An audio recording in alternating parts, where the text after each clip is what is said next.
अस्सलामु अलैकुम वरहमतुल्लाहि वबरकातुहू। रब्बि इश्रह ली सदरी व यस्सिर ली अमरी वहलुल उक़दतम मिन लिसानी यफ़क़हू क़ौली। अल्हम्दुलिल्लाहि रब्बिल आलमीन। आयत नंबर 91। अदअउ लिर्रहमानि वलदा, कि वो रहमान की औलाद साबित करने बैठे। लोगों ने रहमान के लिए औलाद साबित की, हालांकि अल्लाह रब्बुल आलमीन अल खालिक और अल गनी है, किसी की मुख्ताज नहीं। मखलूक को औलाद की इसलिए ज़रूरत होती है कि वो ज़ईफ़ और मुख्ताज होती है, मगर अल्लाह रब्बुल आलमीन हर कमज़ोरी और हाजत से पाक है। इसीलिए सूरत अल कहफ के शुरू में अल्लाह रब्बुल आलमीन ने इस बात को सख्ती से रद्द किया है और फरमाया, अल्लाह रब्बुल आलमीन के लिए औलाद कहना बहुत बड़ी और बेबुनियाद बात है। ये अकीदा इस कदर संगीन है कि दूसरी आयत में बताया गया है कि इस पर आसमान फटने, जमीन शक होने और पहाड़ गिरने के करीब हो जाते हैं।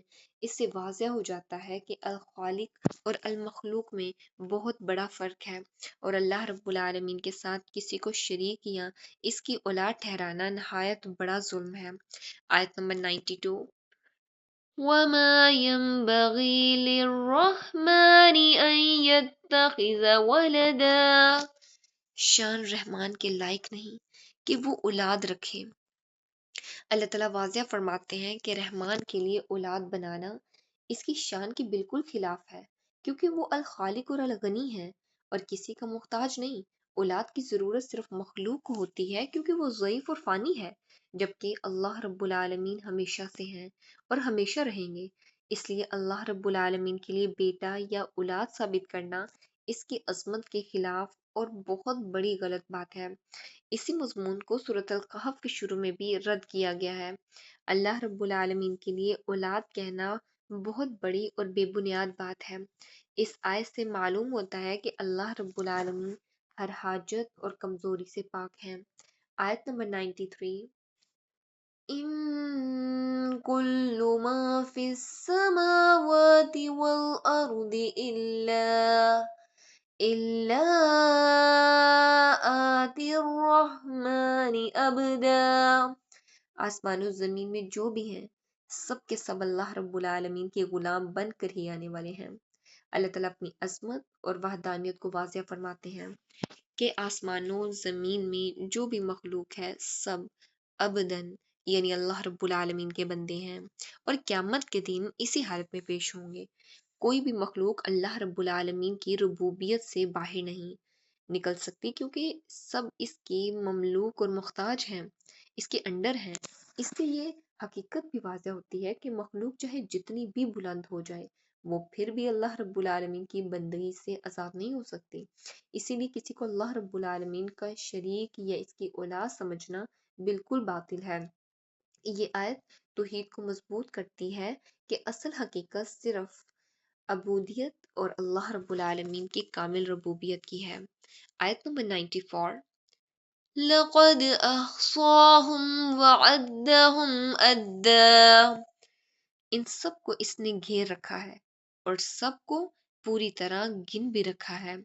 अल्लाह ताला अपने कामिल इल्म, कुदरत और अहाता को बयान फरमाते हैं कि ज़मीनों आसमान की हर मखलूक इसके इल्म और गिरफ्त में है। अल्लाह ताला ने हर चीज़ को ना सिर्फ पैदा किया बल्कि इसे पूरी तफसील के साथ गिन भी रखा है। ज़मीन का कौन सा ज़र्रा कहाँ पर है, ज़मीन के कितने ज़र्रे हैं, इन तमाम चीज़ों का इल्म बखूबी अल्लाह रब्बुल आलमीन को है और कोई चीज़ इसके इल्म से बाहर नहीं। ये इस बात की दलील है कि अल्लाह रब्बुल आलमीन का इल्म महदूद नहीं बल्कि कामिल और मुहीत है।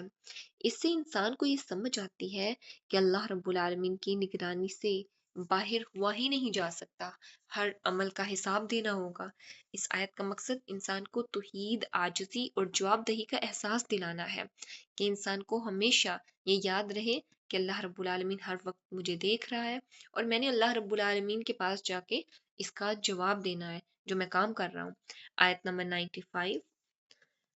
वकुल्लुहुम आतीही यौमल क़ियामति फ़र्दा, ये सारे के सारे क़यामत के दिन अकेले इसके पास हाजिर होने वाले हैं। قیامت کے دن ہر انسان اکیلا اللہ رب العالمین کے سامنے حاضر ہوگا۔ اس کے ساتھ نہ مال ہوگا، نہ اولاد، نہ مددگار۔